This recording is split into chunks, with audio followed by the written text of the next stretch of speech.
We're so at let's get 33. this party started because our first guest speakers are going to pop on and start speaking at 7:10. So with that, we're going to start with just one more time rundown of how this is going to work. Each candidate is going to speak for 5 to 10 minutes. If you have questions, feel free to submit them. We can always get them at a later date because we're kind of on a closed timeline. Because as I said before, we have them on borrowed time. They're pretty busy.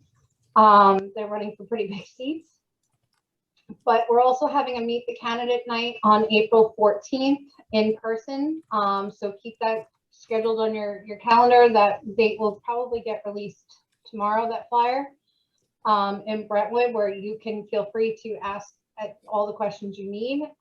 Tonight, we're really kind of focusing on the petitions that are starting on March 1st. Each of these candidates need to make that lovely threshold. So tonight's their night to come and ask for your support. With that said, let's start with the pledge. And I hate standing up on Zoom. Apologize. Because now I feel like I'm beheading myself. We'll knock over the camera.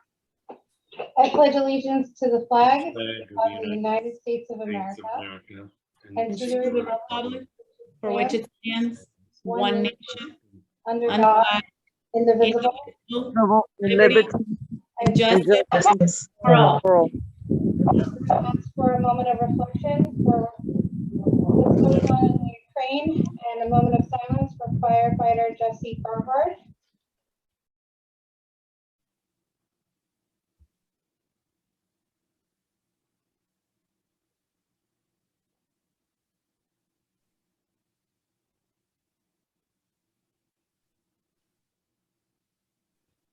Thank you. And with that, let's get started. So our first guest speaker, who I should probably check is on, but I can't really see. Thank you, Garrett. Is just waiting for things to start. is Tom Suozzi. Tom, are you on? All right, so let's give him a minute because I see Jerome is here, which means they're probably getting ready. With that said, before we really get started, questions here. Anyone who's carrying petitions, has anyone not done this before? Anyone new at petitions? Okay. So now that we've established you guys know that lovely ugly green paper, we're doing things a little differently this year. In Islip, we are not sticking directly to the walk books. We're going to be cutting turf as soon as FAN decides to get updated. In which case, instead of asking for support for candidates, we have some poll questions so we can get feedback directly from our neighborhoods. And hello there. Hi. Hey, sorry about that. I heard you guys were calling on me already. Yes, I was a little early. I apologize. It's okay. I'm so sorry for being late. You're right on time. I haven't seen that bookcase in a few months. It's good to see it again. Should I just start talking? Absolutely. The floor is yours. Well, hello, everybody. Everybody waves. Can you hear me? Hi, Yes. everybody. Nice to see you. First of all, let's all start by congratulating Leanne for taking on this responsibility. We're lucky to have her doing this. She's a great organizer. She and I met each other doing Long Island for Biden, and she did a wonderful job. And we're grateful to have you in the job of being the head of the Islip Democrats right now, Leanne. So thank you so much for doing that. Thank you. I know you have a lot of speakers here tonight. I want to congratulate all the other candidates that are running. I've got a lot of good friends that are running out there, Kara and Bridget and Jackie, and everybody's running for office, and we're all trying to make the world a better place to live in. So thank you. I don't know if the elected officials are on the call. Are they? Is Phil Ramos on the call? No. Okay. Diana's on the call as well. She'll be speaking after you, so you can introduce her. Oh, well, let me just tell everybody about Diana Reyna. Diana Reyna is running for Lieutenant Governor with Tom Suozzi. And Diana, everybody wave to everybody. Do you wave already, Diana, so everybody can see you? Diana was a city councilwoman in Brooklyn for 12 years. She was the deputy borough president under Eric Adams. She was the first Dominican woman elected anywhere in the state of New York, in the history of the state of New York. And if she's elected as lieutenant governor, she'll be the first Latino elected in the history of New York State to a statewide election. So she's a fantastic person. We share values with each other. We're both first-generation Americans. I'm a first-generation Italian American. She's a first-generation Dominican American. And she really understands the problems of the city and the state. And her husband happens to be a lieutenant in the New York City Police Department. So she's a great person, and she'll come and speak a little bit later, but I'm so happy to have her on my team. And we announced her just on, I think, when was that, Diana? Was that just Wednesday of last week? No. That's exactly right. Yep. Wow. It seems Happy like anniversary. Happy anniversary. And we're still together. And we announced our chair of our campaign also on Thursday night of last week during one of our telephone town halls. I've had 8 telephone town halls, at least 5,000 people on every call. Last week on Thursday, I had, Diana, we had 13,000 people on the call, and we introduced our campaign chairperson, who is Fernando Ferrer. So as you can tell, Diana Reyna and Fernando Ferrer were making a big push for the Latino vote statewide in New York State. And they just happen to be incredibly talented people to have on the team. So listen, I'm running for governor. Most of you know me from over the years. Either you've seen me in person or you know me from reading News Day or watching News 12. I got elected Mayor Glen Cove in 1994, so I've been around for a while. And I think when you're looking at who should be the governor of New York State, you should look at 3 things. Who can actually be a proven executive to run a $220 billion enterprise? So listen, I was the mayor of Glen Cove for 8 years. I was county executive in Nassau County for 8 years. I turned the place around. I've now been in Congress for 5 years. I'm trained as a CPA and attorney. I know how to make government work. And if there's one thing I know from being in government, is government doesn't work very well. And if you want it to work well, you've got to be a good manager who can run things, but you also have to have a heart for the people. Second is I'm a common sense Democrat. I don't know about you, but I'm sick and tired of everybody fighting with each other all the time. I'm sick of the far right Republicans. I'm sick of the extremists in our own party. I think that we need to be common sense Democrats. We need to look at the problems that people care about and try and solve those problems to make the world a better place to live in. And we should work with anybody who wants to work with us. We'll work with progressives, we'll work with moderates, we'll work with Democrats, we'll work with Republicans. I'll work with anybody to get the job done. I'm a lifelong Democrat. I'll never sacrifice my values, but I'll work with anybody who wants to actually serve the people and solve a problem. And I've been doing that throughout my entire career. I've always stuck to that philosophy, maintained my Democratic credentials, Environmentalist of the Year by the New York League of Conservation Voters, 100% rating from Planned Parenthood and Human Rights Campaign, Person of the Year by the New York City Immigration Coalition, F rating from the NRA, Chairman of the Labor Caucus in Congress, founder of the Labor Caucus in Congress, 100% rating from the AFL-CIO, whatever the thing that you rate Democrats on, F rating from the NRA. Did I say that one already? I've got all the credentials as a Democrat, but I'll work with anybody to try and solve a problem. And finally, what's my agenda? I think that Democrats have got to talk about the things that people really care about. You know what people care about today? They care about property taxes, certainly out here on Long Island. They care about crime. We're very worried about what's going on in New York City, especially. And even up in Rochester, they have the highest number of homicides they've had since 2006. Same thing in Buffalo and Albany and Syracuse.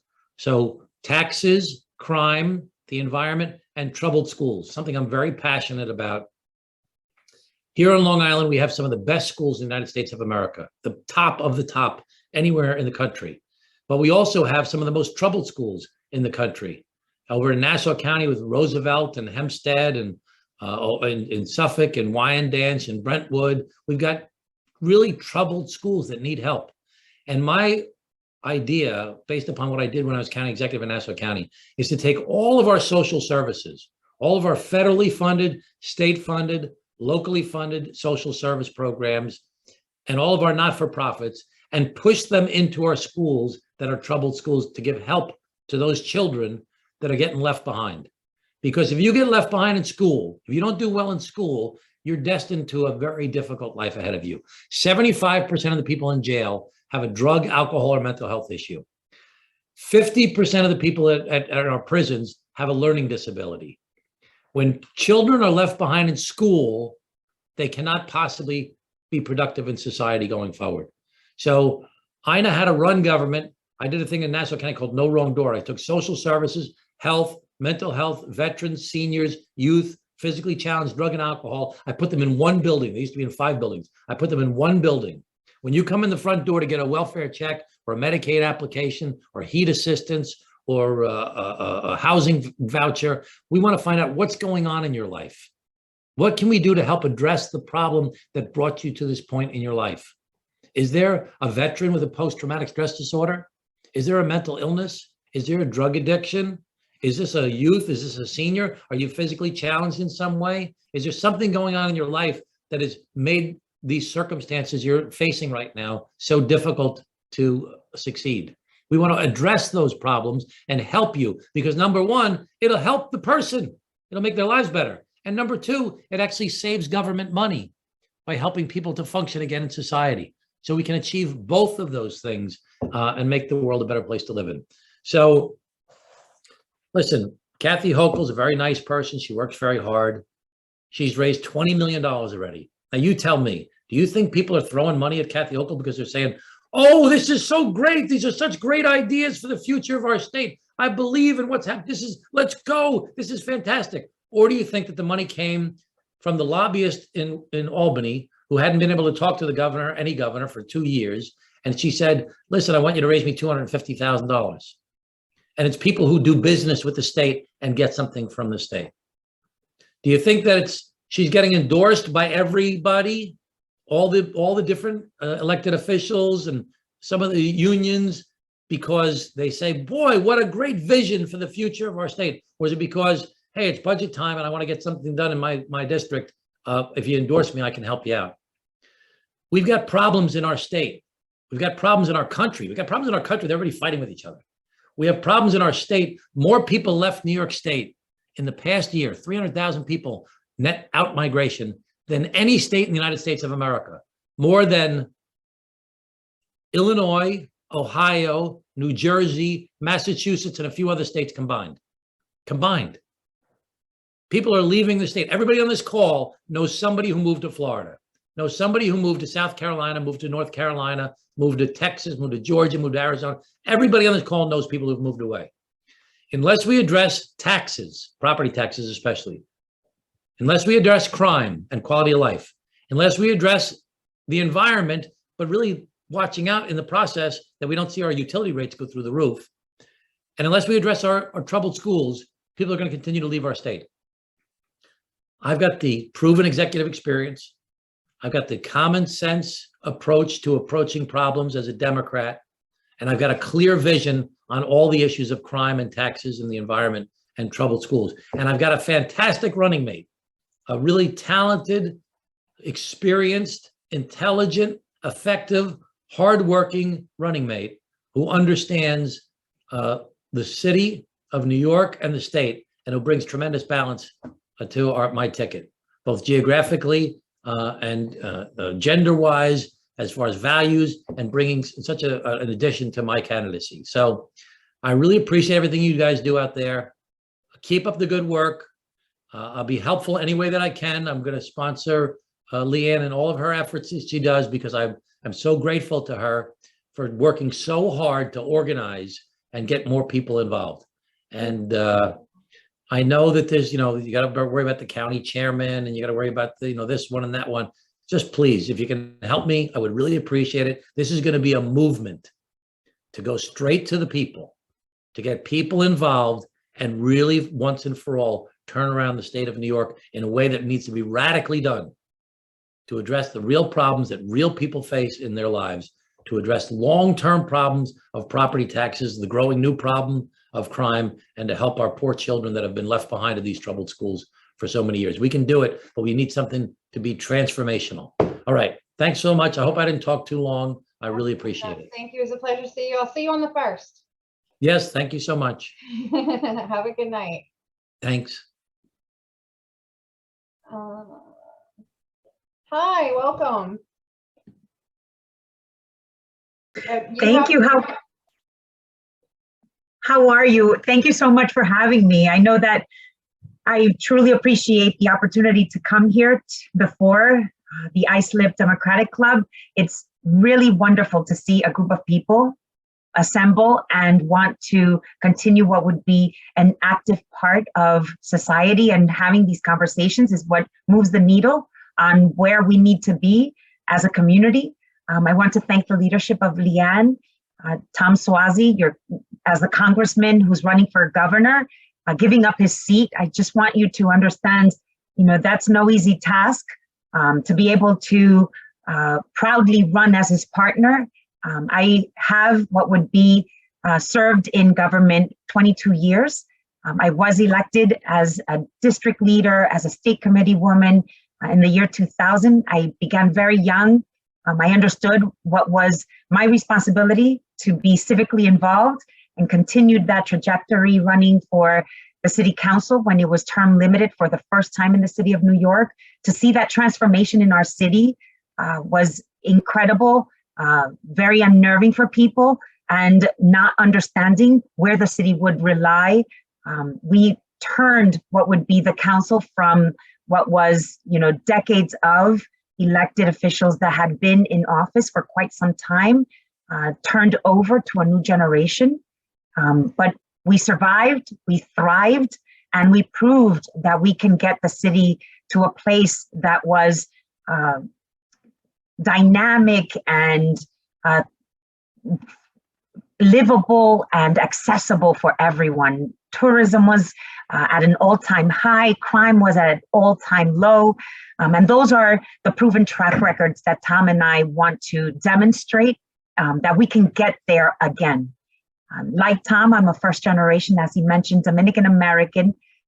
I was born and raised in Brooklyn. My parents' mom came as a trailblazer of the family in 1965 as a single woman, no English skills and limited education. She worked as a talented seamstress, witnessed her trade vanish, and was compelled to reinvent herself at later in age as a home attendant, caring for seniors younger than her. My dad was employed at a textile factory in Dumbo along the Brooklyn waterfront with a dream to open his business one day. He saved enough money to open his first and own a pizzeria arcade shop. People still remember him during those days, coming home as kids, playing on the arcade and eating my dad's pizza. He later became what would be, or turned into what would be, a livery cab driver in the neighborhood for over 30 years. And I am married, 2 kids, teenage boys, attending public high schools in Manhattan. I'm married to a lieutenant who has served New York City Police Department for 25 years with distinction. It's not easy to be the wife of a New York City police officer, but I'm sure that it hasn't been easy to be married to a public servant. And so in return, it's been a wonderful marriage and partnership because you can't do this without the support of your spouse, either job. Our communities are soaring in crime. Law and order needs to be restored, and that is something that Tom and I are so committed to. Underperforming schools is not something that is new. We have to target schools and districts that have been troubled for decades. And that requires, I noticed in the chat, Lisa is mentioning, we have a shortage of teachers, a shortage of staff. Their salaries are low. There's a lot of demand on our teachers, our school administrators, and feeling like we're all under assault by either the left or the right.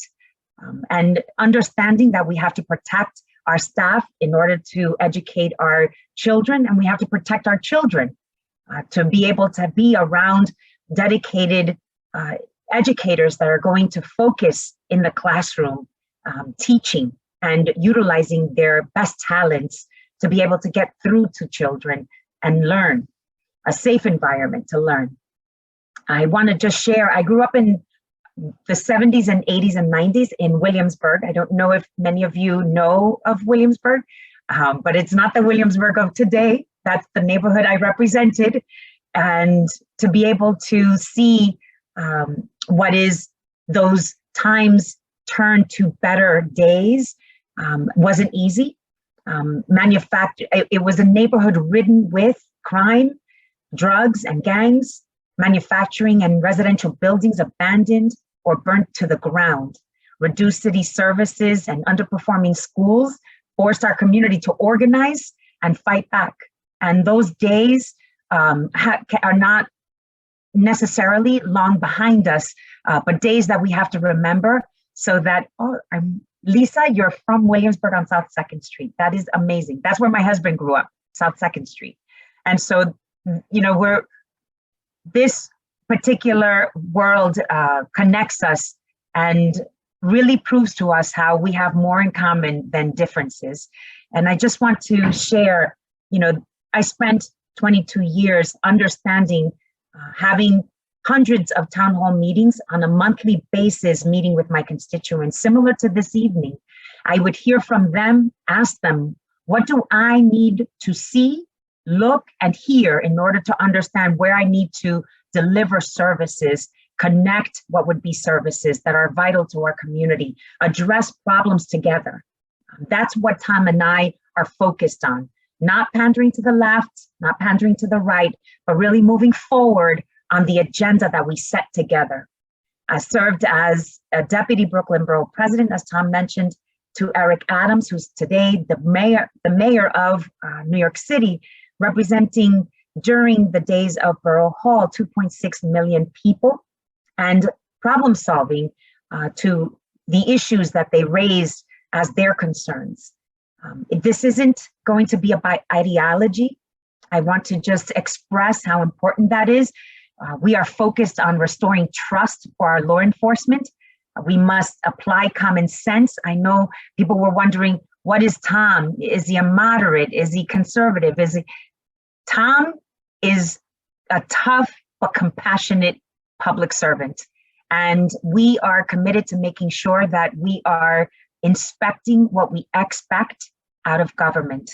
And I believe that we have an opportunity here to work together to build a better New York for all New Yorkers, from upstate to downstate, from Long Island to the tip of Manhattan.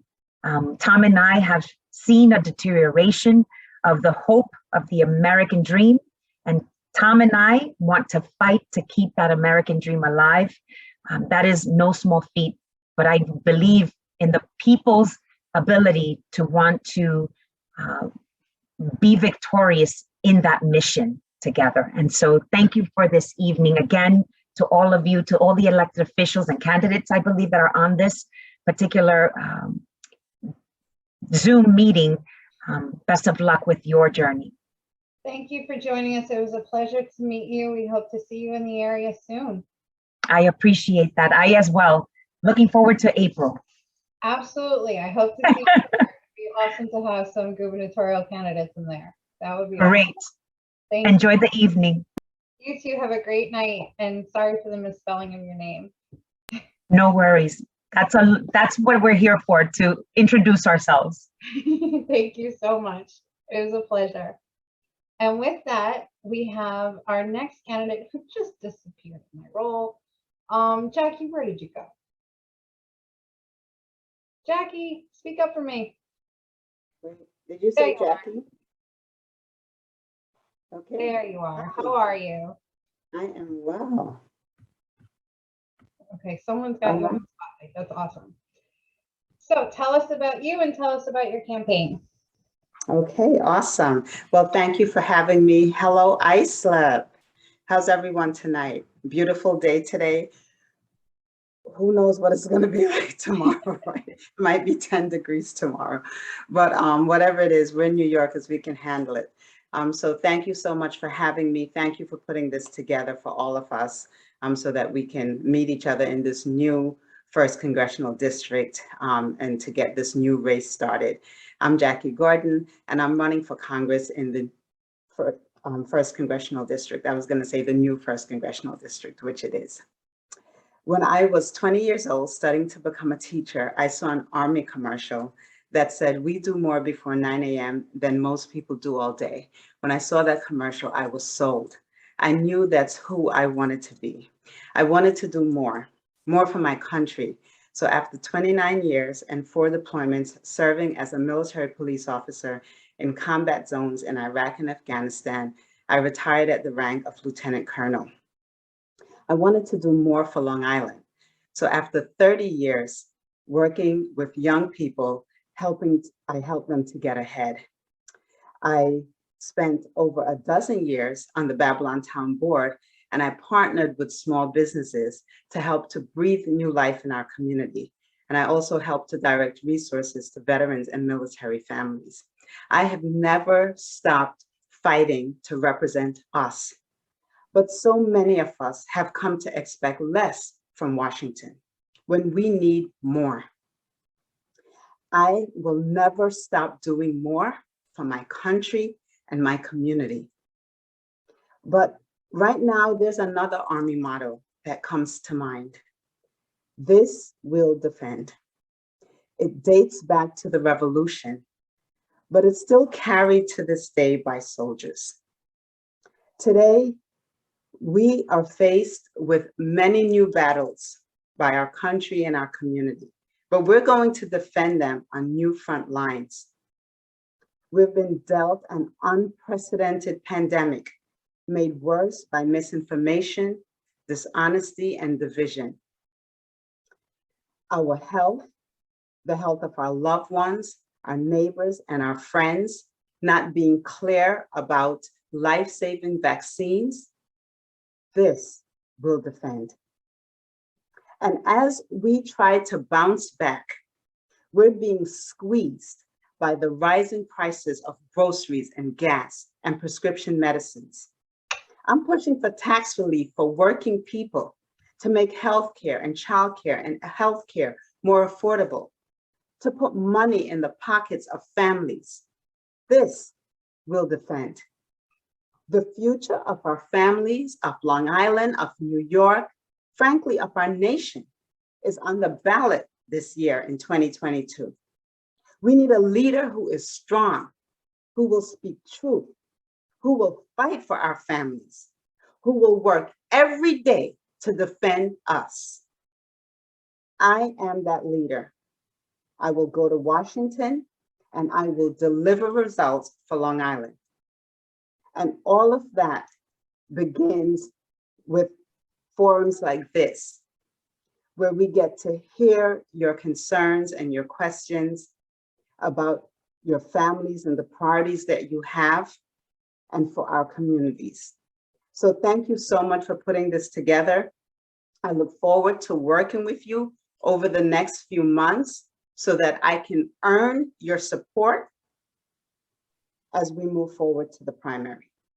Thank you very much. As far as the campaign is going, we're going strong. I'm playing the long game. I have over nearly a dozen local and elected official endorsements, but on top of that, I have national endorsements. I've been endorsed by Emily's List, which I think is a bold statement about my candidacy in this race. I have 7 other national endorsements, which help to make me poised to, on July 1st, to be able to go and move into the general election. And it also says that these organizations know that I am the candidate to represent this district. I also have endorsements from 13 members of Congress. They're doing the job now, and they feel that I am ready to do the job. 3 of those congresspersons are from the New York delegation.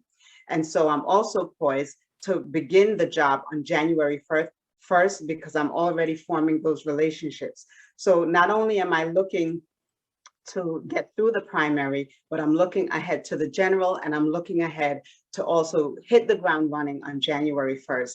And all of that comes because I'm informed by my military training, and this is how my modus operandi. I am the person to represent this district, and I'm ready to do the job. I'm ready to represent you. So thank you so much for having me. I look forward to meeting you in person and to reacquaint myself with all the other folks that I know on this call. I can't wait to see you. COVID has kept us apart too long. Thank you. Thank you so much, Jackie. It's such a pleasure. Okay, Kara, I hope you're ready. Welcome, Kara. Hey. Hi, sorry about that. Thank you. Thank you, Leanne. Congratulations to you leading this committee. We are lucky to have you. Thank you for all you've done in the past and you're about to do now. I'm so grateful to have the opportunity to speak to you and to members of the Islip Town Democratic Committee. There are so many familiar faces here tonight. Over the years, I have worked on and supported many campaigns for candidates in the town of Islip, including campaigns of Phil Nolan, my friends Renee Ortiz, Monica Martinez, Bill Lindsay III, Sammy Gonzalez, and of course, the late Bill Lindsay, whom I had the great honor to work directly for many years. Bill was a real role model for me, and I miss him tremendously.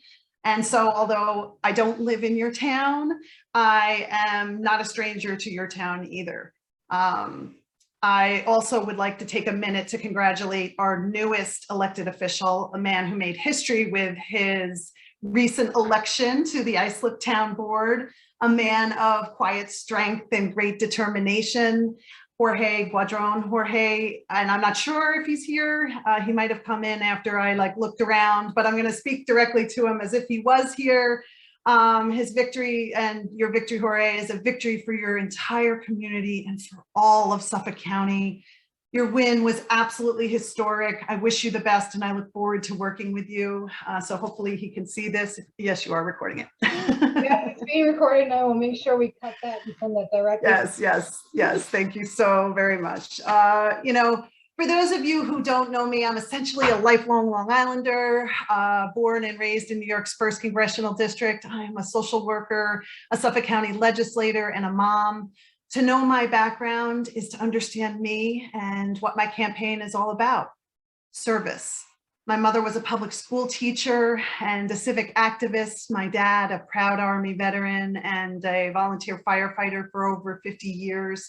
Their example was my introduction to what public service really means. I saw day in and day out how they gave back to our community. And while I was never quite up to running into burning buildings to rescue people like my dad, his and my mom's example of helping people and giving back to the community was a huge part of why I went on to become a social worker, a legislator, and now why I am running for Congress.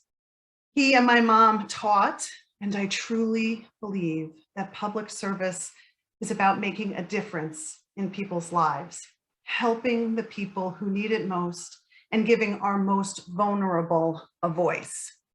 I can relate to the challenges families in NY1 are facing because I've been there.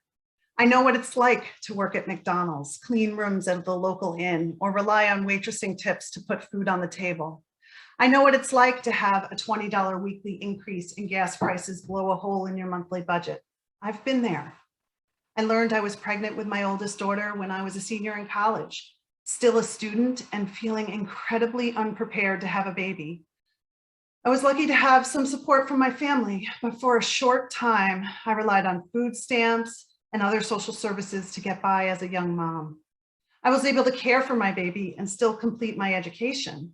I took out loans to go back to school and pursue a master's degree in social work. And while juggling parenthood and my early career, I experienced and survived domestic violence, ultimately moving home here to Long Island with an order of protection in hand. And listen, I tell you all this, the very difficult pieces of my background, so you will understand that as a member of Congress, I will always keep the kind of tough challenges families face at the forefront of everything that I do. I'm a fighter. My social worker lens allows me to approach community problems and policy with a unique and compassionate perspective. My life experiences have taught me things you can't learn in school: how to survive, how to have empathy for other people just trying to get by. I know what it's like to struggle and feel like you have no one fighting for you in Washington. But just as important, I also know firsthand what it means for our government to be there when you need help.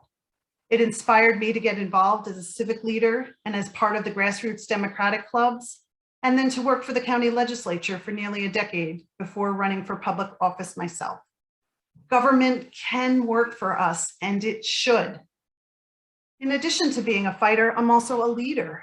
I love my work at the legislature, where I chaired the Environment, Planning and Agriculture Committee and Economic Development Committee, where my colleagues chose me twice for leadership posts, Majority Leader and Deputy Presiding Officer.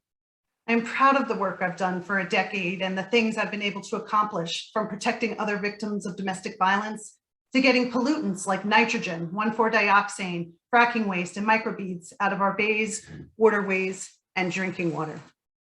I was an early champion in the fight to combat the opioid epidemic, writing the legislation that equipped police with Narcan, getting the addicted into treatment, and working to prevent addiction in teens. I can say I've had a hand in saving thousands of lives, and I'm not afraid of a fight. In addition to the fight against the opioid epidemic, I've taken on the petrochemical industry fighting single-use plastics and contaminants in our environment. And I've taken on the NRA, passing a red flag law here in Suffolk after the Sandy Hook massacre. And in Congress, I will take on those fights to protect our communities and residents. As I said, I'm not afraid to fight, but I will prioritize our need to unite. I'm running for Congress because for too long, I've watched our current congressman put his own career ambitions ahead of the needs of Long Island families and American families.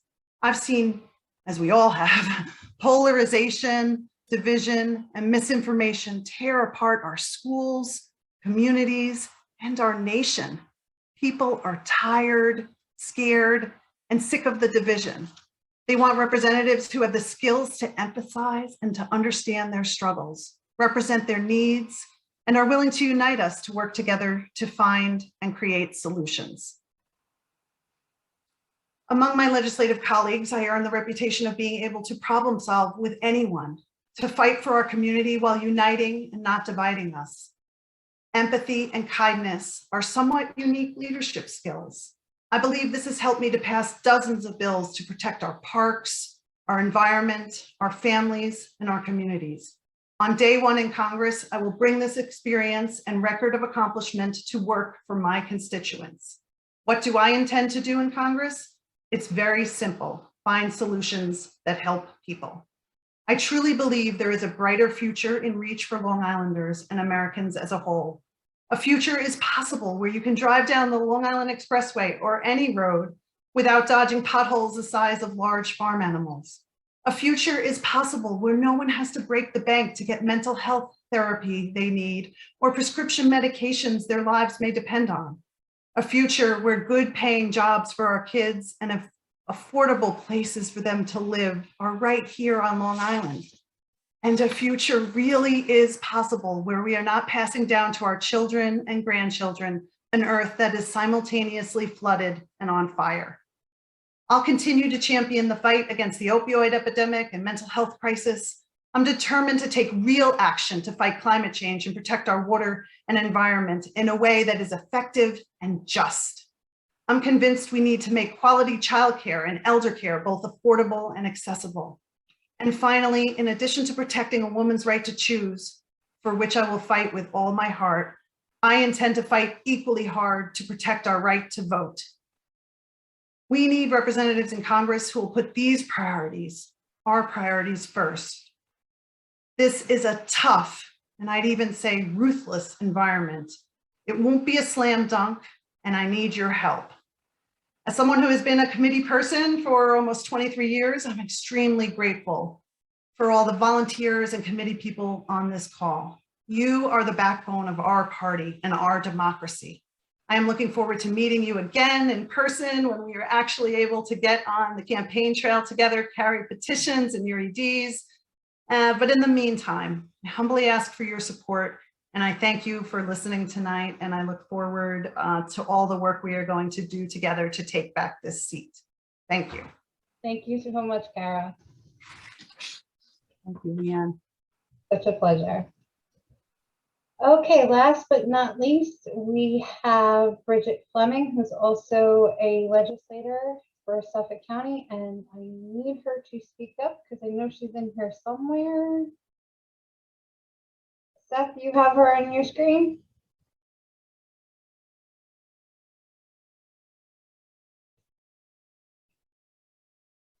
Seth? Oh, give me 1 second. Okay. Just give us one moment.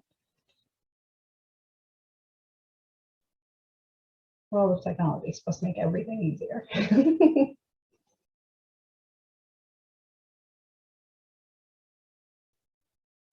I will say real quick while we're waiting, somewhere Anthony Portese looked up because somebody talked about potholes. It's like the quickening in Highlander.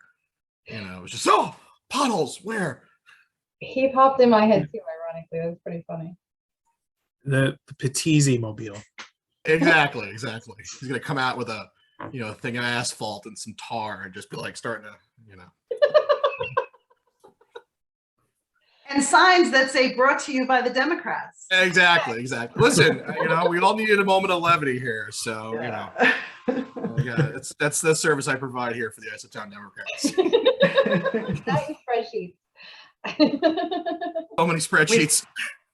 We need more than a moment of levity. Trust me. The 495 is getting bad. I mean, Oh my gosh. and the northern state too is like, is there a competition out here or what? Like, oof. I will say I had to drive to the northern state on Monday in Nassau, and that it was worse in Nassau actually. Oh, look, they're winning. Like, They're winning. they can have that crown. I'm good with it. Yeah, it's we call a low bar to jump over, As long as it's not underground. Here she is.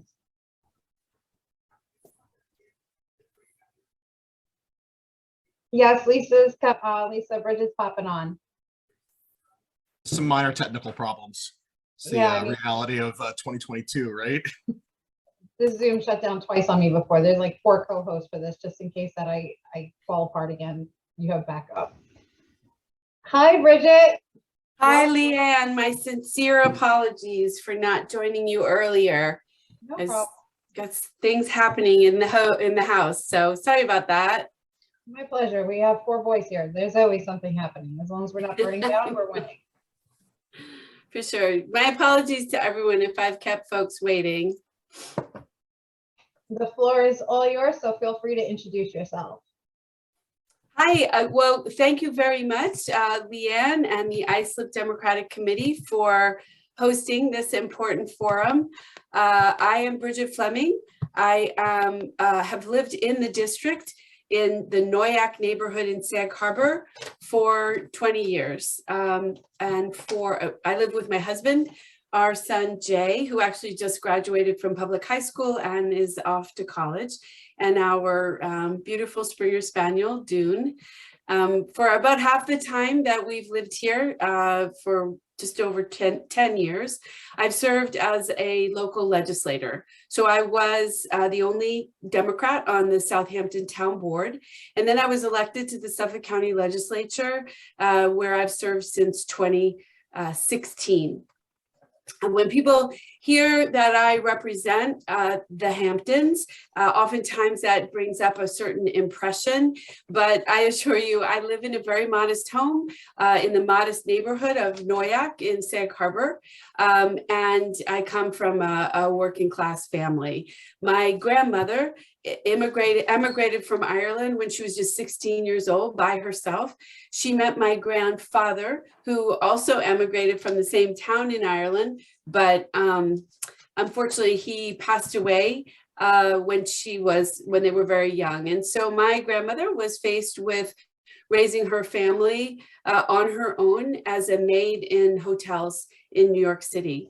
So my father, who was her youngest, was inspired by the grim working conditions of the immigrant service workers in the hotel industry to become a labor leader. He organized hotel workers originally, and then for many years he was a pension fund administrator. My mom didn't go to college until the youngest of my 7 siblings was off to school herself, and then my mother got her bachelor's and actually her master's degree as well. They raised us on a very modest income, all 8 of us. They instilled real strong values in each of us, and certainly the value to work hard, certainly not to take anything for granted. But for our purposes here and what we've undertaken, I think the most important value was that none of us is in this alone. None of us accomplishes anything by ourselves. And in fact, all of us have an obligation to lift up one another and to be there for one another. So it's those values that I've brought to my career in public service. I was an assistant district attorney in the Manhattan DA's office for almost a decade. I served as a sex crimes prosecutor and general crime prosecutor.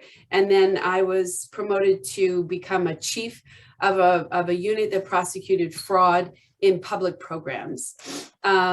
And then here on the East End, I have served for over 10 years, just doing what I and my team can do to try to make the lives of ordinary people on Long Island just a little bit better, to use power to give, to lift up the powerless, and to give my voice to those who might not have a voice at the table. They're the same values that I've really leaned into when I fought the disastrous cap on the salt tax deduction, and I will fight that salt tax for repeal of the salt tax cap for as long as I'm in Congress until it gets done. It is very difficult to make ends meet on Long Island, and Congress can bring that relief by repealing the salt tax cap. It's the same set of values that I've brought to bear when I've worked across the aisle and with my friends in organized labor to deliver infrastructure projects that support our economy and that also protect our natural resources, which are the engine that drive our economy here on Long Island. And I will continue that fight in Congress. Newsday called me one of the most active and effective lawmakers in the county. I'm proud that I'm seen to be a hard worker, and I believe that's why so many organized labor unions have already fallen in behind me in support of my campaign. I launched the campaign way back in May and had the chair of the Suffolk County Democratic Committee, Rich Schaefer, at my side, the president of the Long Island Federation of Labor, John Durso, many chairs of Democratic committees for the various towns throughout the district, what was then the district. It didn't yet include Islip, and I'm so pleased to be here. I have the endorsement of Legislator Sammy Gonzalez, who is working with me to help me introduce myself to folks in his legislative district, and also for me to connect and learn from constituents here what the needs and concerns may be. I've also received, as I said, the support from organized labor, and I think that comes from the same thing that Rich Schaefer observed when he was with me at my launch back in May, and that is that I'm someone who is known as a champion and an effective champion for our core democratic values. And at the same time, I don't know if it's because I come from law enforcement or whether it's that I, come from a big Irish family, I have the ability, it's been observed, to sit with folks in VFW halls or in fire departments. I was in a fire department just last night honoring some EMS workers, but to be taken seriously, to be considered someone who can be relied upon, to have the needs and concerns of working people and ordinary Long Islanders really front and foremost in my mind as I do my work. I am delighted that we have the opportunity to flip this seat. But I want to be very careful that we understand where exactly we stand. So the new district maps do make this one of the premier pickup seats in the country, but we need to be super careful about not overestimating what that actually means. We all saw what happened in November 2021. I'm really fortunate. My team and I actually pulled the same level of support that we historically have. And we got close to 60% of the vote, which is where we usually land.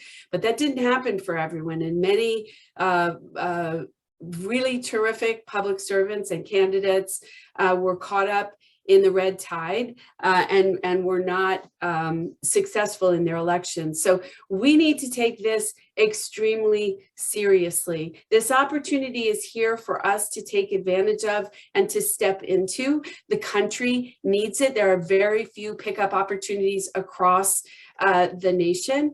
And at the same time, we have to recognize that we need the right messenger with the right team to get the job done. I believe that I am that messenger, and I know that I have a terrific team. If we work together, if we can get this message to voters from Montauk to Plainview, from Port Jefferson to Copiague, we can win this race, but we need the right messenger to do it. I would be deeply honored to have your support. Seth Cohen from my campaign is on the call here today. He'll drop in the chat contact information. We'd love to have you carry our petitions. We'd love to hear from you if you have questions or concerns that I can be available to answer. We're all in this together. It's a critical mission, and I look forward to doing everything we can to flip this district and take back New York 1.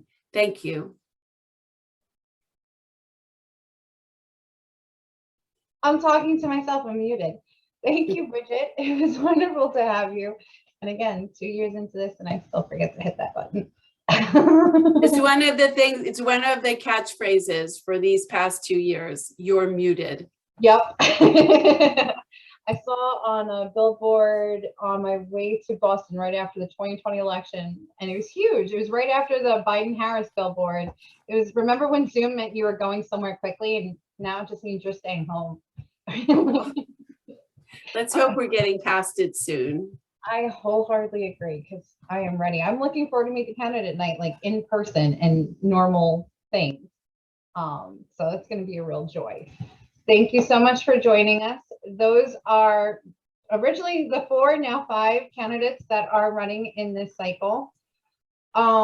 Just to go over yet again, for anyone who is not sure, you as a petitioner can carry all the petitions, but you can only have 1 voter per primary.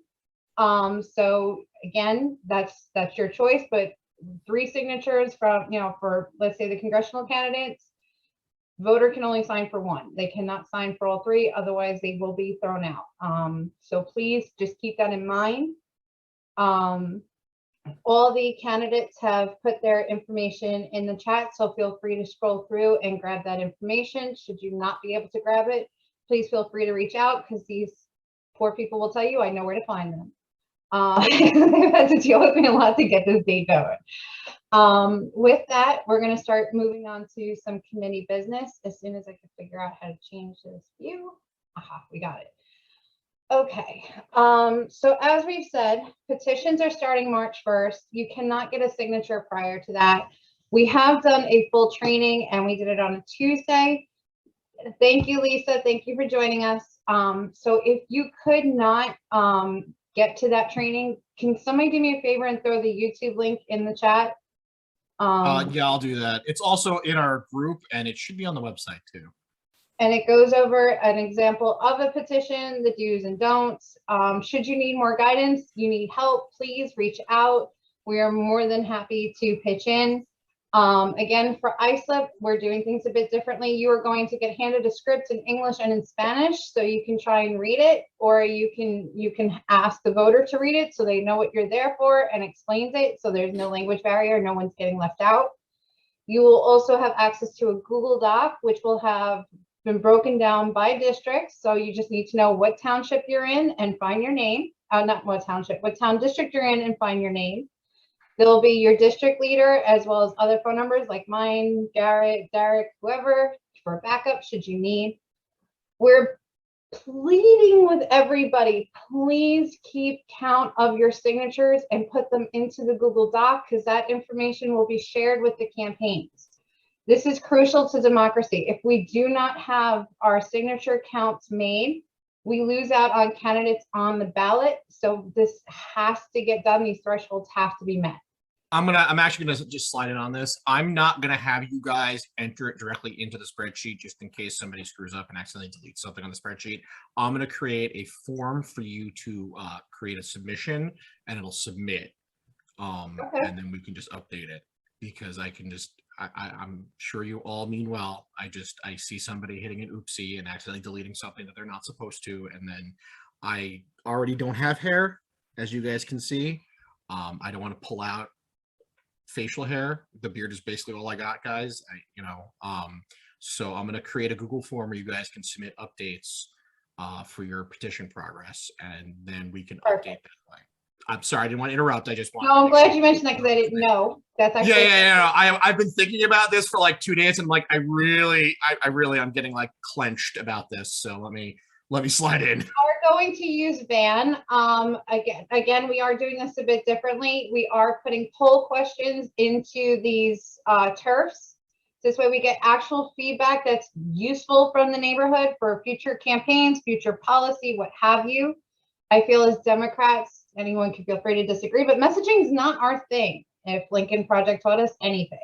So I think that one of the most basic things we could do to maximize our time at the doors with voters is hear what's actually on their mind. So this is a twofold process. It's getting choices onto the ballot, and it's also getting feedback from voters, which we all, I think, can agree we desperately need. So this information, again, is going to get shared to campaigns, whether it be the poll questions we have and or signature counts. So please keep us in the loop. That way we can keep them on the loop and make sure that they make it to their ultimate goal of getting on the ballot, because that's step one of actually winning an election. I just want to slide in on that. The other issue we have right now is that New York State has not completed redrawing the electoral districts yet, because a bunch of them have changed. And as a result, they're not in minivan because the BOE hasn't gotten them yet. So that's going to be a process that we're going to be kind of doing as we get them.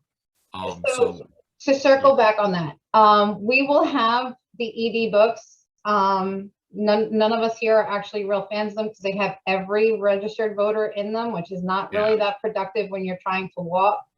So therefore, we're going to be cutting turfs, but just keep in mind that we're supposed to have that update like next week. It's literally going to go on live. Yeah. So literally, as soon as that update happens, we will be hitting the ground running. We just might get a little held up because this is just out of our hands on a redistricting year. But nonetheless, we're going to get moving, and we're going to get the job done, and we're going to get these signatures, and we're going to get this data, and everybody's going to live happily ever after and probably have a really big glass of wine as soon as petitions are over. That's my plan. It's good to see you, Catherine. Thank you, everybody. Now moving on, we have some stuff coming up, which we've mentioned in the past, but we're going to go over again. We have new caucuses, and we'd love to have more people joining. We have the Women's Caucus, we have the Queer Caucus, we have the Latinx, Latina, Latino. We're still working on a name. And we have the Labor Caucus. They're starting to get up off the floor. So we need all hands on deck, because literally these are the places to work on things that matter to you. There are ways of pitching in with candidates and current electeds to get things pushed through and done, because as it was mentioned, you guys are very much the foundation and the unsung heroes of the Democratic Party. The reality is, the elusive base that we all talk about, you're the foundation of it. You're the ones who get that signature. You're the ones who knock on that door. You're the ones who share that message. You're the ones who make the wheel get greased. So please keep that in mind, because I am forever grateful to everything you all do, because I've been there firsthand, and it can be a little rough at times. But better days are coming, especially in Islip. We've become a very pivotal area. We now have 2 congressional districts that we're part of. Biden won Islip. Let's be honest. Potential is there. Now we have to cash in and build that base and get people involved so that Democrats keep winning in Islip. which starts here and then you carry into 23. It's not one race after another, it's constant building. And so you kind of have to have that eye on the long game and not the short. It's a marathon, not a sprint. So I know a lot of people are bracing, for, CD2 might be tough and nationwide it might be tough, but we have the ability to make here at home a great year in 22 and a great year in 23. So while it's definitely not something to sleep on and say, oh, we got this, this is definitely not something to be, concerned. I don't want to say concerned, to be upset about either. This is something that you can use as fuel to continue building, because at the end of the day, it's entirely up to us. Islip is getting a fresh start. We're in a redistricting year. There's a lot of new blood coming up. We have a great big event coming up, which I'm really proud of. It's just getting off the ground. We've gotten a lot of great sponsors. As Tom Suozzi mentioned, he's one of them. Bridget Fleming is another. Kara Hahn has sponsored. So we're really getting this off the ground. I am pleased to tell you that we have DiNapoli as one of our guest speakers. It's May 4th, and yes, I know it's Star Wars Day, but no, we're not having a costume party. So please, outside of maybe Princess Leia braids, keep the rest at home. Maybe for afterwards, we can meet somewhere and do that, but we are not having that. We are very, very lucky in that we're being considered by Kathy Hochul, the governor, to join us. There's been feelers put out for Gillibrand and Schumer. We'll see if they come through. But nonetheless, this is going to be a big event right here at Captain Bill's in Islip to help get us started. Because one of the things that's on my list is we need a home. We really have earned an office, and this is really going to help propel us to get there. So please keep that in mind. Circle that date on your calendar. That email will be coming out soon. I'm honestly just waiting for a few people to okay the flyer. Love Tish James, but still waiting on that okay. Outside of that, we are set to go. So please keep that in mind. And I understand, the ticket prices are more than what we usually ask for, but we have big goals and we have 1 year to get ready for 23 when we're the ones running the show and we're the ones that are going to put up a supervisor candidate and get the ball rolling. This year, we are very much helpful with these races, but these are not our races to run. Next year, we're in control, and so that game starts now. Are there any questions, concerns? Can I jump in for a sec, Leanne? Sure. Yeah, so I just wanted to kind of backtrack for a second. The Women's Caucus is getting itself off the ground. We do have an event scheduled for March 9th. We need to start publicizing it, but we also need to finish planning it. So if anybody's still interested, please reach out to me. I'll put my email in the chat.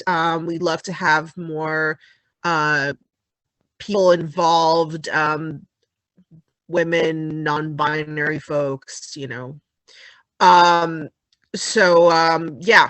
That would be great. Awesome. And with that said, just again, we're also having an in-person Meet the Candidate night on April 14th at the Portuguese American Center in Brentwood. That is an in-person event. We will also be live streaming that.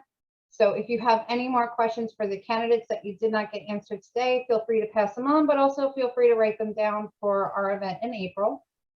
Does anyone have any business they want to bring to the floor? Feel free to unmute yourself. Really? No one? We did that good of a job? No one's got anything to say? Liam, I see you nodding. Does that mean you got something? You covered everything. You did a hell of a job. Great, all the candidates are really good and well put together. But I work really, and I'm not the Board of Elections. I'm sorry, I can barely hear you. Can you say that again? I said I'm at the Board of Elections, so I've been hearing about the petitions. I'm glad you brought up the petitions. So, actually, now that we're talking about one question, did you say will we be getting like iPads to record our signatures into, or no? Or is it the same old? Maybe one day somebody in Albany can grace us with an upgrade, but no, we have these ugly green legal size papers that you need to. Liam, we don't got Post-it note money, man. I gotta be honest with you. Well, I heard about that. I was just wondering if we had to like take a session and do it. Okay, so was just wondering if we were. I wish I could tell you we got such an upgrade because that would make life so much easier, but the only upgrade we have for you is this year, Islip is not doing walk books. That is the biggest upgrade it got for you this year. Not doing what? Walk books. Normally, Islip only uses the walk books, which are terrible in the winter at night when you're trying to scroll through, unless you want to sit there with a ruler and a highlighter and find every Democrat, which is no fun either. So, yeah, unfortunately, all we can upgrade for you this year is the turfs, but nonetheless, we'll have it. And that way we can also get feedback from voters, which I think will be really beneficial to everybody involved. So I'm really kind of excited to see how this rolls out. They just really need to update Van like yesterday. Okay, gotcha. Gotcha. Just heard. That's what I heard. When I heard that before, I was like, oh, I thought it was just a big. Okay. I wish. That would be great. I mean, the way the rest of the world operates, I hear there's a couple of states that do it that way. It's just apparently we are not leading the way on that one. We're pretty old school. Anybody else have any questions? Going once, going twice. Anyone want to pop out and say hi? Anybody got anything they need? All right. So should anybody? I'm sorry. You're awesome. Does that count? Oh, I'll take that any day. As always, should you guys need anything, there is plenty of ways to get a hold of us. Most of you already have. Oh, thank you, Kelly. Most of you already know where to find me, but should you need help, I'll put my phone number in the chat. Keep an eye on your email because there will be emails coming out. I will make sure that we send out our scripts and our turfs as soon as we possibly can. I will also make sure that there is plenty of backup should you need for petitions. Again, it's really not a hard process, but if you're new to it, don't feel ashamed to come up and say so. We're more than happy to help, and there'll be plenty. If you need backup for someone to walk with you, we can always arrange a buddy system. You just need to let us know, and we'll be more than happy to support you. Is that everybody? All right, we're running on time today. I'm proud. We're making progress. So everybody have a wonderful night. It was good to see your faces. I will talk to you soon. Have a good one. Thanks. Thanks so much, Bridget. It was great to see you. I'm so sorry I had to be so late. I'm so glad to be with you all. Thanks. Quite all right. You have a great night, and we'll see you soon. Okay, sounds good. Good night. Have a good night. Leanne, don't forget to hit the done recording. I am trying to figure that out.